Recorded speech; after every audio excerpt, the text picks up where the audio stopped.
مگه نگفتن که تو خونه فاطمه است؟ جوری لگد زدی که استخوان شکست. خدا ازت نگذره چند وقت دیگه نگاش وا نشده، زخمای مادرم مداوا نشده، بانوی خونم و سر پا نشده. خدا ازت نگذره برا دلت نمیره حالم و هیچکی نمیدونه. خدا لعنتت کنه اومد مادرم زنده نمیمونه. خدا لعنتت کنه. باغ ما خزونیه، باغ ما خزونیه، بدنش پر از جراحت اول جوونیه. گریه میکنه قامتش کمونیه. آخ الهی بشکنه دستت چشماش خونیه.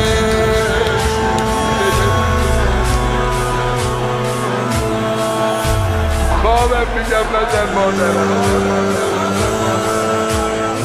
هم زدی حالا هوای حرما، حس میکنم اومدی دور و برما.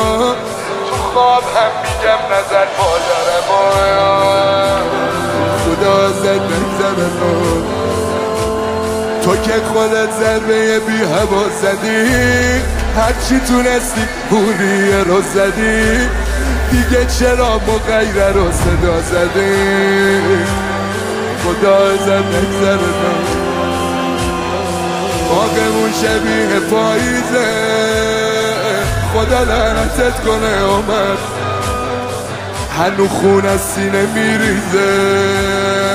خدا لعنتت کنه اومد، خدا لعنتت کنه. سخت بوده زدنت، سخت بوده زدنت، میگم چرا خونی شده پیراهنت. گریه میکنه سخت بوده زدنت، میگم چرا نمیخوابی رو گردنت. گریه میکنه